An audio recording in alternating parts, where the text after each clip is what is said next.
뭐 책 제목은 이렇게 되어 있고요. 우선 제가 이 책에 나오게 된 계기를 말씀을 드리면 솔직히 제가 말씀을 드리는 거예요. 오늘 여기 오신 분들도 그렇지만 우리가 살아가면서 많은 만남을 하는데 대부분 다 잊어버리잖아요. 예, 좋은 인연으로 남아서 가는 경우도 있고 정말 안 좋은 경우는 아주 악연으로 남아서 그 생각만 하면 치가 떨리는 이제 그런 경우도 생기는데 가능하면 살면서 다 좋은 만남은 남으면 좋겠지만 대부분의 만남은 그냥 이렇게 스쳐 지나가는 만남인데 정확히 10년 전이에요. 2009년.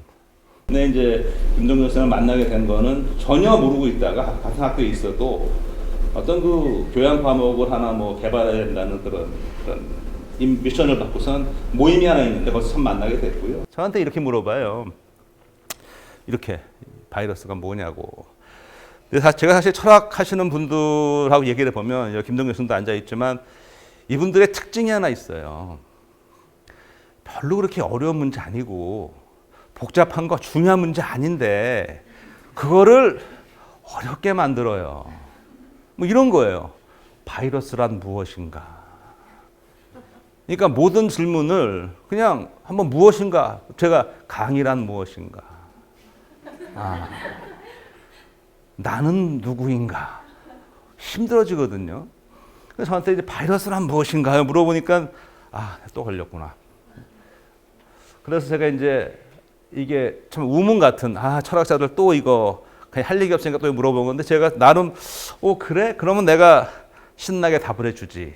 그래서 이제 보시는 것처럼 이제 가르치려고 근데 철학자 하시는 분은 제가 철학 용어로는 상대가 안 되기 때문에 전문 용어로 그냥 가는 거예요.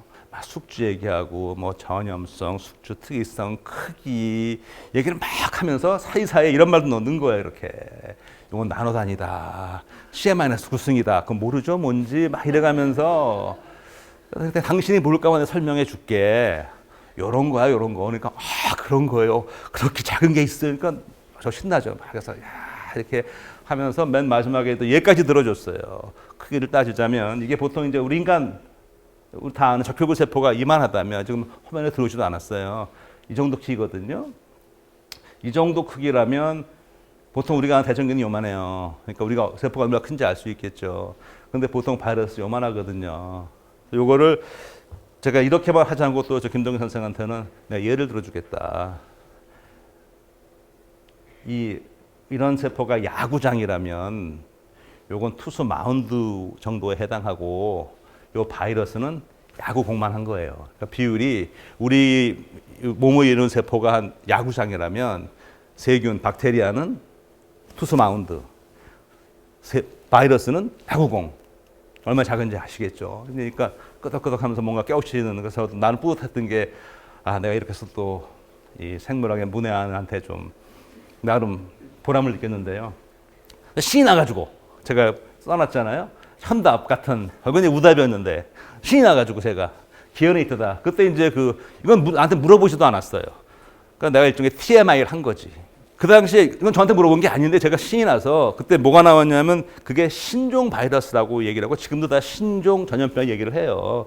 근데 그 신종 바이러스, 신종 전염병의 원래 영어는 emerging infectious disease. 그러니까 emerging 떠오르는 부상하는 전염병이 신종이란 말이 없어요. 그러니까 어떤 거냐면은 새로 생겼다는 의미가 아니고 원래 있던 건데 그전에는 별 문제가 없는데 이렇게 떠올랐다는 얘기예요.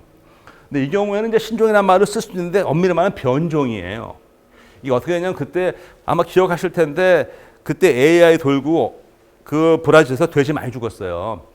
돼지가 그 주범이라고 거기서 온 바이러스라고 그래갖고.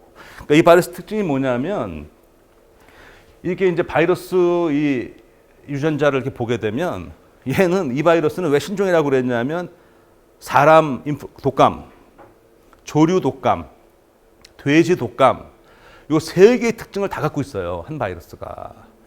근데 원래 이 바이러스가 수특이성이 있어서 조류는 조류한테만, 사람은 사람한테만, 돼지는 돼지한테만이거든요. 항상 요즘에도 보면은 그런 가장 기자 멘트 맨 마지막에 아직까지는 조류에서 사람에게 전염되는 사례는 없었던 것 같습니다. 뭐 이런 말도 하잖아요. 그렇게 되면 큰일 나는 거거든. 이제 그렇게 얘기가 됐는데 얘는 특성이 다 있는 거예요. 야, 이거 왜 이러냐? 이유는 이런 거예요. 이유는 모르지만 희한하게 조류 바이러스는 당연히 새에만 가죠. 사람 바이러스는 사람한테만 들어와요. 돼지 바이러스 돼지한테 가고. 근데 이 돼지에는 세 개의 바이러스가 다 들어갈 수가 있어요. 돼지는 물론 사람 바이러스나 조류 바이러스에서는 증상이 안 나오지만 들어는 갈 수가 있어요. 무슨 얘기냐면은 돼지 안에서 얘 셋이 다 미팅을 할 수가 있어요. 만날 수가 있다고. 그럼 보세요. 제가 이제 뭐 농부든 뭐 닭을 키워요. 돼지도 키울 수 있잖아요. 아니면 내가 돼지를 안 키우더라도 같은 마을 사는데 갈 수도 있잖아요. 그러면 내가 독감 걸렸어요. 돼지 밥 줘야죠. 그러면 내 바이러스 돼지한테 충분히 갈 수 있죠. 닭들 왔다 갔다 하고 만날 수가 있는 거예요. 그래서 돼지 안에서 얘네가 만나서 이게 섞인 거예요. 그래서 나온 게 이거가 된 거죠, 이게. 그래서 여기 그때 나왔던 게 이렇게 된 다음에 이거가 나오게 된 가장 근본 원인은 우리가 이거를 키울 때 조심해야 된다. 이렇게 서로 모아놓고 이러면 안 된다라는 그 교훈을 얻은 거거든요. 그러니까 원인은 엄밀히 말하면은 우리의 어떤 그 생활 방식에 있다는 걸 이제 보여주는 사례인데 이런 얘기까지 이제 다 좀 신기해하라고 막 얘기를 해준 거죠. 왜냐면 또 뿌듯한 게 모르니까 막 했어요. 그런데 제가 이제 어떻게 되냐면 이렇게 되는 거죠. 한 30분 이상 막 써가면서 이해하시죠? 이거 막 이래가면서 얘기했단 말이죠. 정리되셨어요. 아까 크게 정리해주고 이게 숙주 안에 들어가면 엄청나게 번식하고 막 쫙 이러더니 꼬박꼬박 다 들으시더니 그렇다면 김 선생님이 말씀하시는 바이러스란 있다와 없다, 이다와 아니다의 경계를 넘나드는 존재이군요. 30분 얘기했거든요. 제가 이 말을 들으니까 이 양반이 이게 나한테 던진 질문이 나를 약간 테스트해보는 내가 좀 이렇게 뭔가 좀 기분이 좀 그랬어요. 어쨌든 뭐 말은 다 뱉은 거고 그래서 이제 한참 대화를 주고받고 내가 인정해야 되니까 철학자의 함축하는 능력. 정말 내가 그 바이러스의 특징을 사실 요즘 바이러스가 생명이냐 아니냐 어떻게 말하면 바이러스 생명체예요. 생물학에서 더 이상 생명과 무생물의 중매라는 말은 안 써요. 뭐라고 말하냐면은 우리는 세포로 돼 있잖아요. 바이러스는 세포로 안 돼 있어요. 그래서 우리는 세포성 생명체, 바이러스는 비세포성 생명체 정의를 해요. 그렇게. 왜냐하면 생물이 아니라고 할 수는 없거든. 그래서 이제 어쨌든 그런 정의를 얘기를 해주고 하는데 제가 어떻게 했냐면 이건 대단하다. 즉 있다와 없다, 이다와 아니다의 경계의 존재. 이건 내가 인정하겠다. 철학하시는 분에. 그렇게 얘기를 했더니 이제 그 양반이 그런데 말입니다. 바이러스하고 예수라고 닮은 거 아세요? 내가 이건 너무 뜬금없는 소리야. 바이러스하고 예수라고. 그건 넘어간 거 아니냐고. 바이러스하고 예수는 예수가 뒤에 들으면 나는 괜찮은데 이분이 나름 예술 철학을 하거든요. 괜찮겠냐고 그랬어요. 그랬더니 괜찮대요. 자기 얘기 들어보래. 그래서 제가 한번 부를 테니까 얘기 한번 들어보세요. 네, 한번 들어보세요. 나오세요. 안녕하세요. 반갑습니다. 똑같죠, 내가 한 거. 사실 저는 예술 철학을 전공을 했지만 예술적인 자질 같은 게 없어요. 소위 이제 끼라고 하잖아요. 그게 없는데 김은미 선생님 강연하시는 걸 이렇게 보면 이분은 정말 끼가 넘쳐나는구나. 이제 그런 생각들을 많이 하는데요. 지금까지 조금 재미있으셨다면 제가 강연하는 부분은 조금 지루할 수 있습니다. 조금 각오하시고 들어주시길 바라고요. 사실 이제 우리가 이번에 낸 책이 총 12챕터로 되어 있는데 그 12챕터 가운데 이 예술과 바이러스, 바이러스와 예술을 다루고 있는 이 챕터가 우리의 첫 만남을 이렇게 간직하고 있는 챕터여서 오늘 강연에서도 여러분들에게 이 내용을 조금 소개할까 합니다. 나머지 챕터들에 있는 내용도 나름 재미있는 내용이니까 그 부분도 꼭 읽어주시고 그런데 오늘은 이 챕터에 한해서 강의를 조금 해보도록 할게요. 뭐 예술 작품 바이러스라고도 얘기할 수 있고 예술 바이러스라고도 얘기할 수 있습니다. 용어는 그다지 중요치 않지만 예술과 내지는 예술 작품과 바이러스가 이상하게도 닮은 점이 있더라라는 걸 이제 결론 삼아 얘기하려고 하는 것인데요. 일단 작품 하나를 좀 감상을 하고 난 다음에 이야기를 시작해 보도록 하겠습니다. 이 작품은 그 마르틴 키펜베르거라고 하는 작가의 작품인데 2011년도에 독일의 도르트문트 전시관에서 전시했던 작품입니다. 여러분들이 보시기에 이 작품은 어떻습니까? 어떤 감흥이 있나요? 없습니까? 네. 근데 현대 예술 작품들이 대부분 다 이래요. 그러니까 우리가 예술 작품을 보고서 아름답다, 훌륭하다라는 느낌을 주는 작품들은 보통 고전주의 시대 작품들이 대부분이고요. 낭만주의를 지나서 이제 현대로 오면 작품들이 일단 이해하기가 좀 어렵고요. 저걸 왜 만들었는지, 저기서 우리에게 어떤 메시지를 주려고 작가가 이런 작품을 만들었는지 그걸 알기가 좀 쉽지가 않습니다. 그래서 이 작품을 보시고 바로 이 작품에서 어떤 큰 느낌 내지는 어떤 메시지를 받으신 분들은 대단하신 분들이에요. 안목도 높으시고 예술사적 지식도 아마 있을 것 같고, 어쨌든 저도 처음 봤을 때도 그렇고 지금 보아서도 그다지 저에게도 큰 감흥은 없는 그런 작품인데, 근데 이제 이 작가가 꽤 유명한 작가라고 하고요. 그리고 조금 요절을 했기 때문에 작가의 작품이 엄청 비싼 값에 거래되고 있다고 합니다. 어쨌든 이 작품을 이제 전시관에 전시를 했는데 이제 어떤 사건이 발생을 하는데, 어떤 사건이냐면 지금 작품을 잘 보시면 이제 목재로 주로 이루어져 있고요. 그리고 맨 밑에 보면 어떤 고무로 만든 물바지판이 있습니다. 보이시죠? 맨 밑에 검은색으로 있는 건. 근데 이 작품의 제목이 천장에서 물이 떨어지기 시작할 때라는 제목의 작품이고요. 그래서 실제로 저 위에서 과거에 물이 떨어진 것을 이렇게 표현을 했나 봅니다. 그래서 밑에 물바지 고무판에 보면 그 물 얼룩이 이렇게 있도록 작가가 만들었다라고 해요. 그런데 어떤 일이 발생했냐면 이 전시관을 청소하시던 환경미화원이 고무 그 물바지 통에 있는 얼룩을 지운 거예요. 네. 어떤 일이 발생했을까? 작품을 훼손한 겁니다. 뭐 모든 책임을 그 환경미화원 분에게 돌리지는 않았겠죠.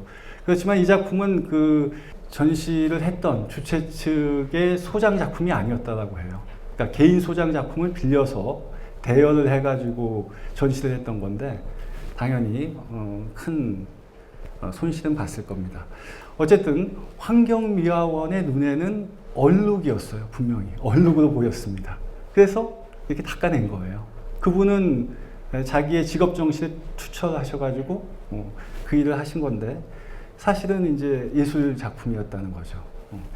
근데 이런 비슷한 일들이 저는 그 신문 기사에서 참 많이 봤어요. 어렸을 때부터 그렇고 지금까지도 잊을만 하면 계속 나오는 기사 내용입니다. 뭐 간단하게 그 기사 내용이 너무 똑같아가지고 뭐 간단하게 요약할 수도 있어요. 그러니까 모 대학에 미대가 있는 대학이었죠. 그 교수가 작품을 만들어가지고 교정에 설치해놨는데 똑같습니다. 뭐 수희 아저씨라든지 환경미화원이 새벽에 그걸 이제 쓰레기 더미로 알고 이제 철거해 갔다. 뭐 이런 기사인데요. 근데 이런 일들이 왜 이렇게 빈번하게 그 옛날부터 지금까지 계속 반복되는 것일까? 그래서 이런 해프닝이 반복되는 이유를 한번 4가지 정도로 생각해 봤는데요. 뭐 일단은 첫 번째로 일반 시민의 예술적인 안목이 부재하다. 뭐 이걸 원인으로 꼽을 수 있겠죠. 물론 환경미화원을 비롯한 일반 시민들의 안목이 그 예술적인 안목이 없다라는 것만이 유일한 이유는 아니지만 그래도 이것도 하나의 이유인 것은 분명한 것 같습니다. 그러니까 지금 이 첫 번째 이유는 감상자 쪽에서 이런 해프닝의 원인을 찾는 거예요. 예술 감상자 쪽에서. 이런 부분도 없지 않아 있겠죠. 그래서 그 신문 기사에, 아까 그 키펜베르거 신문 기사의 맨 마지막에 보면, 또 관련 기사를 보면, 그 전시관이, 그 갤러리가 사후 조치로 했던 것 가운데 하나가 그 직원들 대상으로 교육을 시켰대요. 네, 예술 관련된 교육을 시켰다는 것을 보면 그 사람들도 역시 그 한 가지 이유로는 감상자의 예술적 안목 부재를 꼽았다, 이렇게 얘기할 수 있고요. 자, 그러면 예술가에게는 책임이 없을까? 있습니다.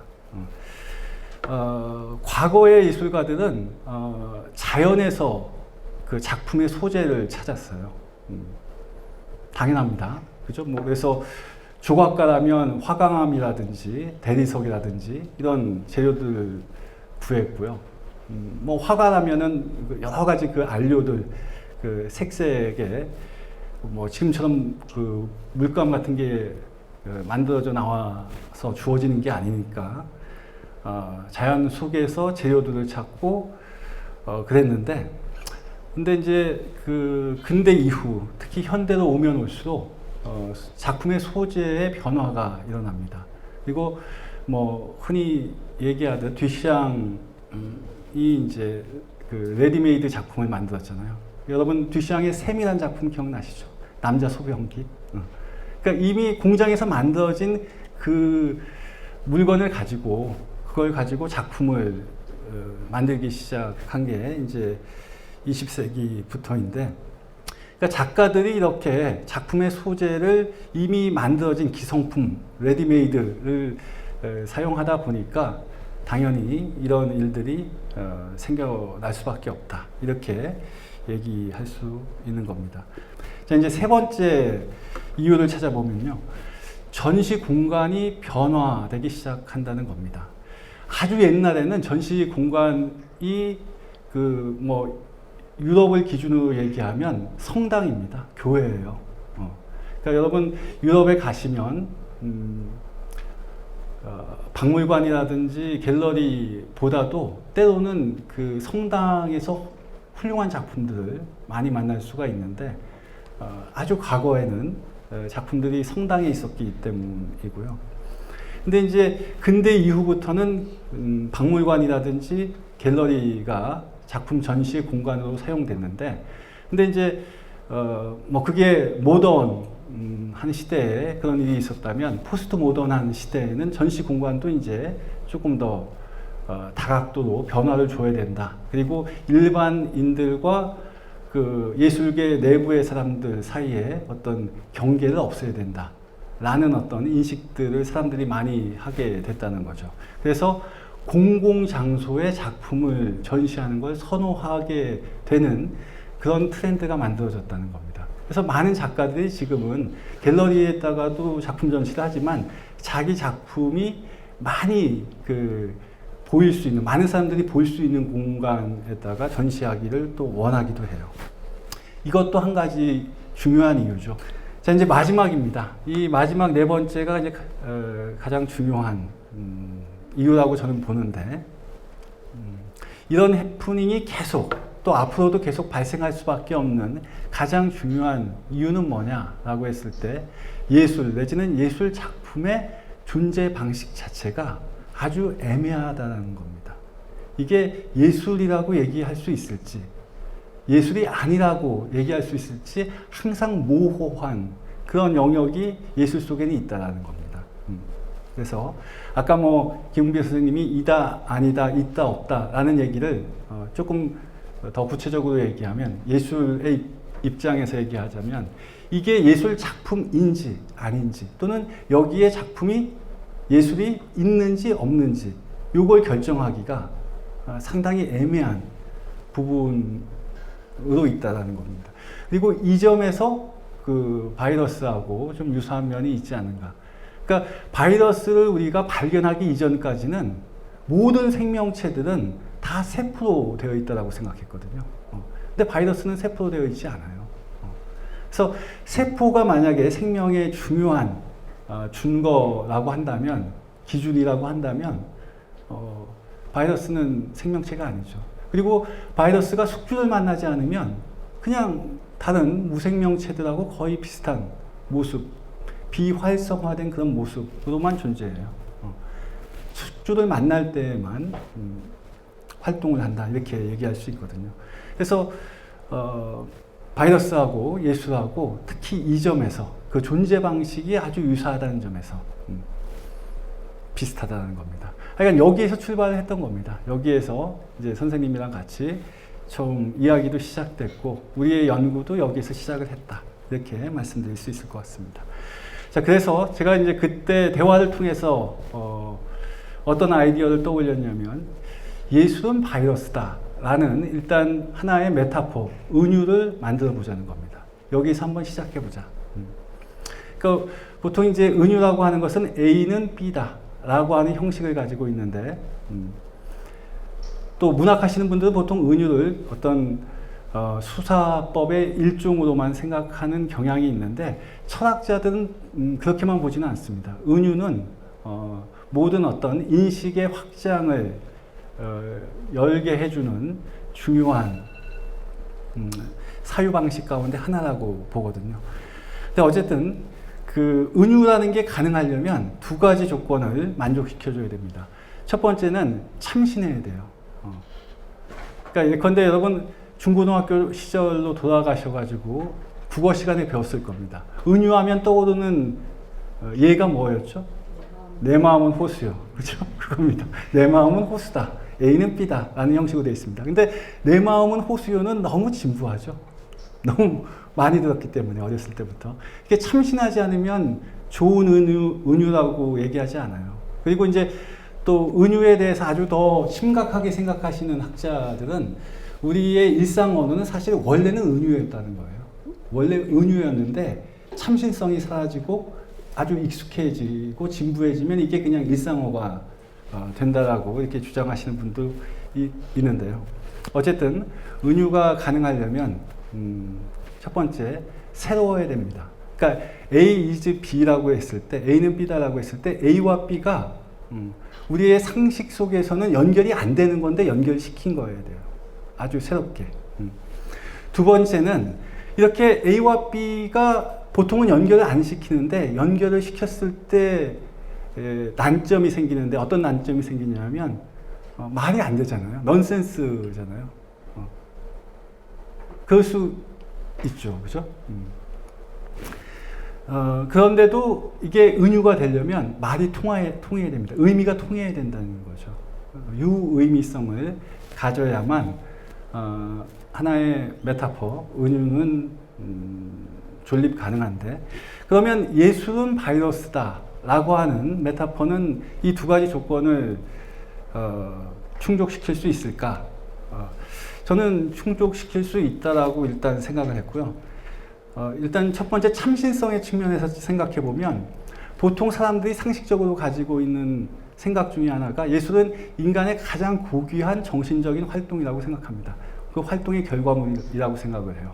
그런데 그에 반해서 바이러스는 가장 천한, 미천한 미물이라고 생각하는 경향이 있어요. 아닌 것 같습니까? 여러분들 제가 바이러스라고 얘기하면은 되게 기분 나쁠 거예요. 틀림없이. 그죠? 제가 이제 선생님이랑 같이 공부하면서 또 학생들하고 만나서 수업 시간에 얘기를 해보면, 말로는 자기는 그 모든 생명체가 다 평등하다고 생각한대요. 학생들이 그런 얘기를 합니다. 근데 본인을 바이러스라고 얘기하면 좋아하는 학생들 한 명도 없어요. 본인을 예컨대 뭐 박테리아라고 이렇게 얘기하면 좋아하는 학생 한 명도 없는데, 좋아하는 생명체가 있긴 있습니다. 예컨대 사자. 그럼 좋아해요. 그게 참 신기합니다. 그러니까 어렸을 때부터 만들어진 어떤 그런 관념, 선입견 같은 거겠죠. 지금 저는 그 막내 아이가 그 그 5살짜리인데 꼬맹이죠. 막 이제 언어 배우고 요즘은 신나게 수다를 떨면서 지내고 있는데 얘도 자기를 보고 사자라고 얘기해주면 곰이라고 얘기해주면 되게 기분 좋아합니다. 근데 바퀴벌레라고 하면 되게 기분 나빠해요. 아니 모든 생명은 다 동등하고 평등하다라고 머릿속으로 이렇게 생각하는 사람조차도 실제로 이렇게 호명을 해보면 확실히 또 달라요. 어쨌든 제가 이제 말씀드리고 싶은 것은 이 예술과 바이러스에 대한 사람들의 그 상식적인 기준에 따르면 둘은 이렇게 어울릴래야 어울릴 수 없는 존재들입니다. 이걸 붙여놨기 때문에 참신성은 일단 확보가 됐다라고 보이고요. 이제 중요한 것은 두 번째 조건인 유의미성만 확보하면 되는 거죠. 그렇죠? 자, 그래서 일단 간단하게 뭐 부연 설명은 나중에 김은배 선생님이 생물학자로서 다 해주실 거라고 믿고 정말 저는 그냥 간단하게 바이러스가 어떤 특징을 가지고 있는지 말씀을 드리면 첫 번째는 감염성입니다. 그리고 이 감염성은 특히 이제 지금이야 바이러스라는 실체를 인지했기 때문에 사람들이 크게 두려워하지 않지만 바이러스를 몰랐을 때까지만 해도 엄청 두려운 존재였어요. 사람들이 픽픽 죽어나가니까. 한 사람이 걸린 것 같았는데 금세 다 퍼져가지고 모여있던 사람들이 다 동일한 증상을 보이니까. 그래서 아주 옛날에 예컨대 고대 그리스 시대 때는 이 전염병을 어떻게 생각했냐면 그 아폴론 신이 인간이 뭔가 잘못하면 이렇게 화살을 쏜다라고 생각했습니다. 근데 이 아폴론 신은 병 주고 약 주는 신이거든요. 그러니까 인간이 뭔가 잘못했으면 화살을 쏘가지고 전염병을 퍼뜨리고요. 그러니까 전염병의 주체는 그 옛날 사람들은 바이러스를 몰랐으니까 신이라고 생각했어요. 아폴론 신. 그리고 이 전염병을 다시 걷어가는 것도 아폴론 신입니다. 하여간 그렇게 생각을 했는데 다른 병하고는 다르게 이 전염병은 너무 감염이 쉽게 되기 때문에 너무 급속도로 이렇게 퍼져나가기 때문에 신이 아니면 이런 일을 해낼 수 있는 존재가 없다 이렇게 생각을 했다는 거죠. 자, 두 번째는 이제 기생성입니다. 아까도 슬쩍 얘기했지만 바이러스는 그 자체로는 활동성을 보이지 않아요. 생명 현상을 보이지 않습니다. 숙주가 꼭 있어야 돼요. 숙주를 만나야 됩니다. 뭐 이게 이제 기생성이라고 얘기할 수 있고, 세 번째는 세포로 되어 있지 않다.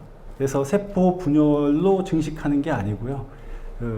숙주에 들어가서 숙주를 하나의 재료 삼아서 이렇게 조립을 합니다. 레고 이렇게 맞추듯이 조립을 해가지고, 물론 DNA는 복제를 하죠. 그렇지만 나머지 단백질 껍데기는 숙주를 가지고 이용해서 조립을 하는 방식을 취한다라고 하는데, 아까 슬라이드에서 제가 설명은 드리지 않았지만 그 현대 그 미술의 기법 가운데 하나가 아상블라주거든요. 이렇게 조립하는 것. 그러니까 기존에 있는 레디메이드를 가지고 이렇게 조립하는 것들이 있는데 여기서도 약간 유사한 점이 있고요. 어쨌든 이런 모습 속에서는 생명과 비생명 사이에 있는 존재처럼 보인다. 그러니까 뭐 유일하게 얘기할 수 있다면 정말 DNA를 가지고 있고 숙주를 만나기만 하면 DNA 복제가 가능하다. 요거 하나로 이제 생명이라고 얘기할 수 있는 건데, 그 외에는 생명체로 보기 어려운 부분들이 많다라는 겁니다. 그리고 이제 마지막 네 번째는 자기의 유전 물질을 다른 세포에 전달하는 이식성을 가지고 있다. 이게 이제 바이러스의 네 가지 특징이라고 합니다. 자, 그러면 예술 작품에는 어떤 이와 유사한 특징들이 있을까? 거의 유사한 특징들이 다 있어요. 일단 뭐 그 조립만 빼고 세 가지 그대로 다 있는데요. 그러니까 예술은 숙주인 인간을 감염시킵니다. 그리고 그 예술은 숙주인 인간에게 기생합니다. 그리고 예술은 숙주인 인간을 변모시킵니다. 이 점에서 아까 얘기했던 거하고 대응되죠. 일단 강한 전염력을 말씀을 드리면, 예술작품의 아름다움과 매력이 있어서 이게 이제 전염력의 원천인데, 동시대 사람들에게 이 예술 작품은 이 강렬한 매력으로 전염을 시킨다라고 얘기할 수 있고요. 그리고 역사적으로, 그러니까 통시적으로도 이전 사람들과 이후의 사람들까지 이렇게 계속 전염을 시킬 수 있다라고 얘기할 수 있습니다. 근데 예술 작품이 이런 강한 전염력을 가지고 있다는 것은 이미 2500년 전 철학자도 알고 있었어요. 그 사람이 바로 플라톤입니다. 우리 책 제목이 뭐죠? 미생물이 플라톤을 만났을 때. 그 플라톤이 여기에서 등장을 합니다. 자, 플라톤은 서양 철학의 아버지 같은 사람이고요. 아주 중요한 철학자인데, 이 철학자는 누구보다도 예술가적 기질을 가지고 있었던 사람이에요. 그래서 뭐 들리는 말로는 문청이었다라고 합니다. 그러니까 어렸을 때 문학 청년이었다라고 하고, 그래서 플라톤은 논문적 글쓰기도 쓸 수 있었지만 그렇게 글을 쓰지 않았어요. 그러니까 비극 대본처럼 글을 썼습니다. 그래서 플라톤이 남긴 저작들은 통칭하여 대화편이라고 해요. 그 속에 줄거리도 있고 등장인물도 있고 그 등장인물들이 서로 대화하는 방식으로 서술했거든요.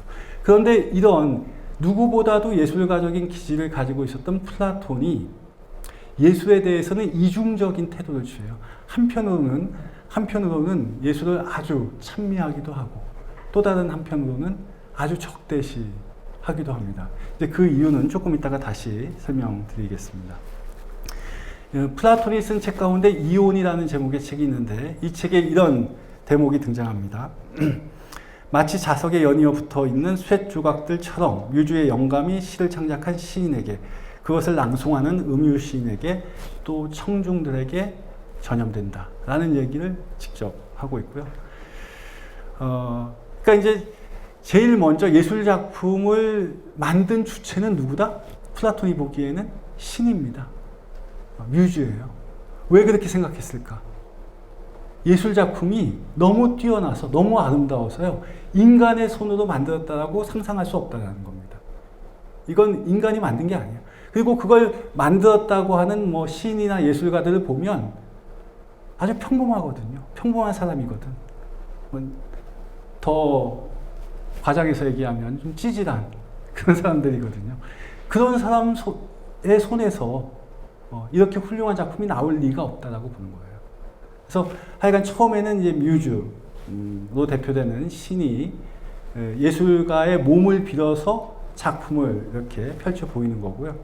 그걸 이제 일단 예술가 중에서 시인을 대표자라고 삼는다면 시인이 그래서 이제 처음 그러니까 신들려가지고 작품을 내면 그걸 이제 그러니까 이때의 시인은 요즘식으로 얘기하면 싱어송라이터입니다. 그리고 이제 이렇게 그 작곡된 또 작사가 있는 작품을 그냥 노래하기만 하는, 내지는 암기해서 그냥 낭송하기만 하는 사람이 음유시인이에요.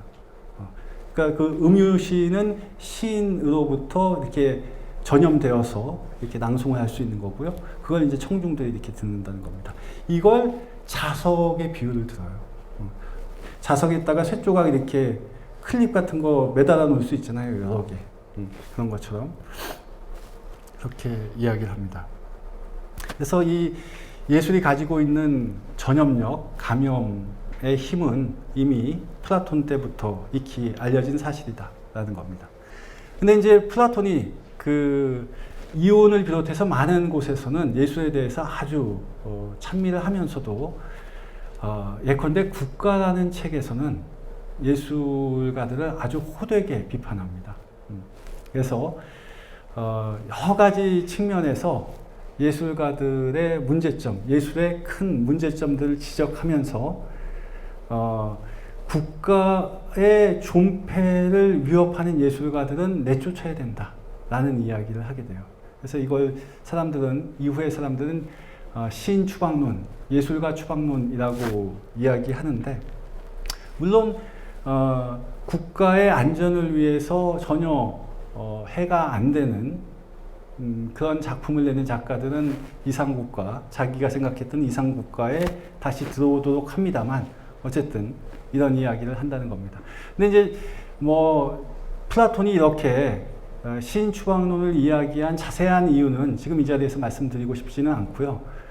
제가 이제 포커스를 맞추는 지점은 왜 플라톤이 예수를 그렇게 좋아했던, 사랑했던 플라톤이 이런 이야기를 했을까라는 겁니다. 그건 바로 예술의 힘이에요. 감염력입니다. 얼마나 예술가가 힘이 있었든지 예술 작품 하나를 만들어 놓으면 이게 국가 전체를 뒤흔들 수 있다는 거거든요. 폭삭 망하게도 만들 수 있다는 거거든요.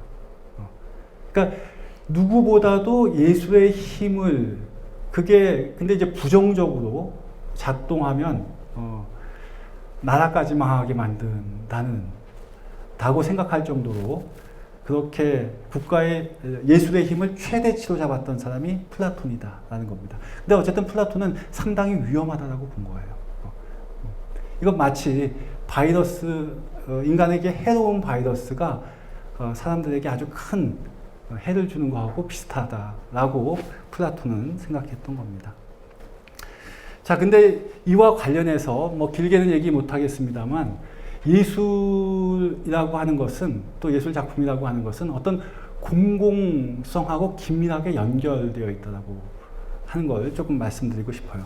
그러니까 현대인들은 예술이라는 것은 뭐 다른 게 아니라 그냥 한 개인의 내밀한 감정, 생각 이런 것들을 표현한 것이다 라고 생각하는 경향이 있는데 여러분 그 미술사 책을 이렇게 쭉 보시면 처음부터 예술은 그런 게 아니었어요. 한 개인의 어떤 감정의 표현 이런 예술과는 역사가 얼마 안 됩니다. 처음부터 예술은 공공예술에서 시작했어요. 지금 사진에 보이는 이런 신전부터 시작해서 뭐 조각 작품 또 회화 뭐 예컨대 호메로스의 일리아드 오디세이아 같은 경우도 다 이게 어떤 공동체를 노래하고 있는 노래거든요. 그러니까 공공성을 지향했던 작품들이라는 겁니다. 그래서 뭐 요즘에는 사람들이 퍼블릭 아트, 공공예술이라고 하면 그냥 광장에 세워진 저기 시청에 보면은 세종대왕 상도 있고 이순신 장군 동상도 있는데 그런 것들만 공공예술이라고 생각하는데 그게 아니라 예술은 원래 처음부터 공공예술의 성격을 가지고 있다는 겁니다. 그리고 이걸 그 예술이 가지고 있는 감염적인 측면, 전염력하고 이렇게 연결시키면 쉽게 이해가 돼요. 예술은 어떻게 보면 그 자체로 존재할 수 없고요.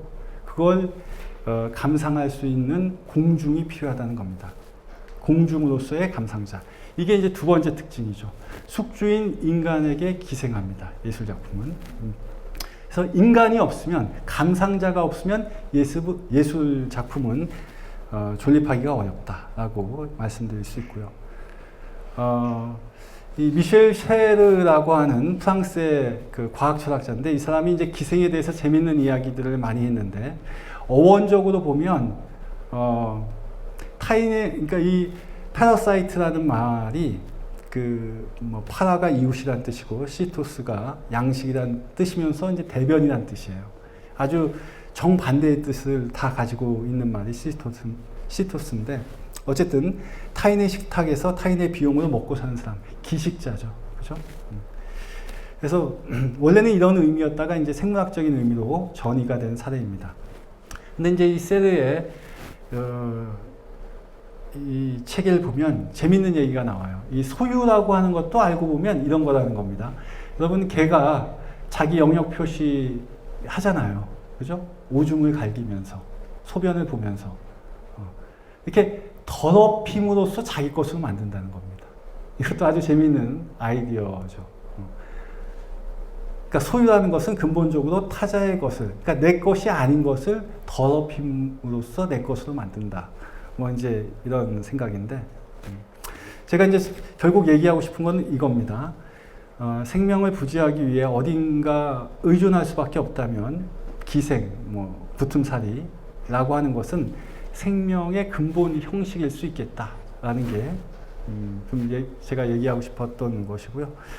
그래서 인간과 예술과의 관계도 상호 기생이에요. 어떻게 보면 뭐 제가 이제 강조하는 것은 예술이라는 게 인간이라는 숙주에 기생한다라는 측면을 강조하지만 사실 그 반대로 얘기할 수도 있어요.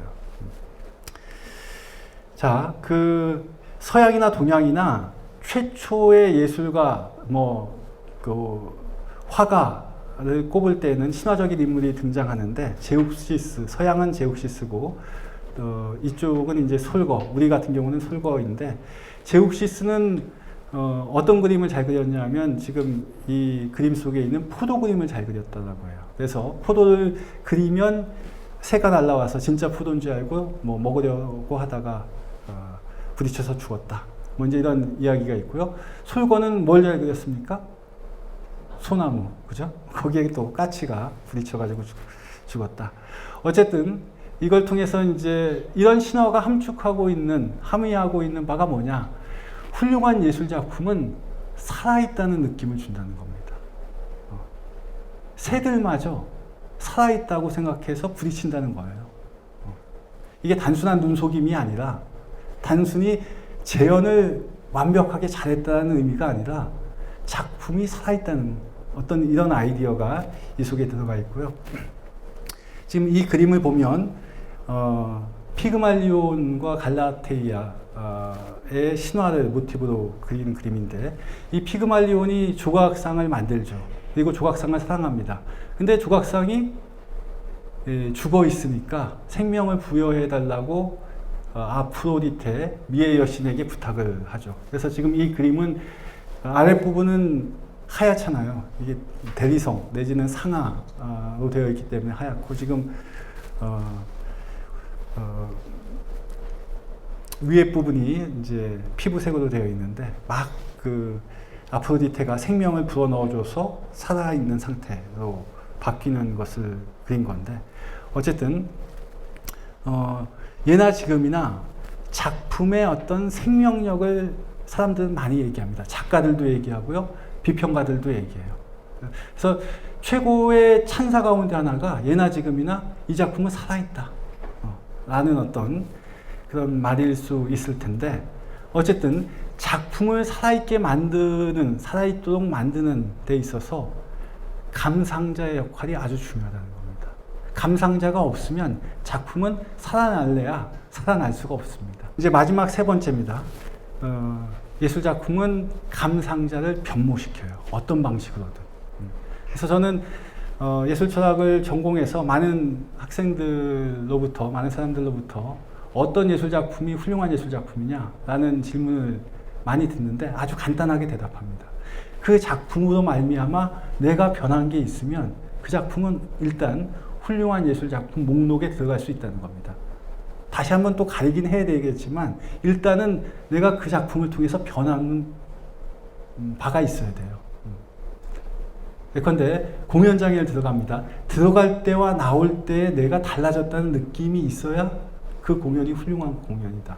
일단 그렇게 얘기할 수 있다는 거죠. 자, 제가 예정보다 시간을 조금 많이 써서 마지막 부분은 조금 빠르게 진행했습니다.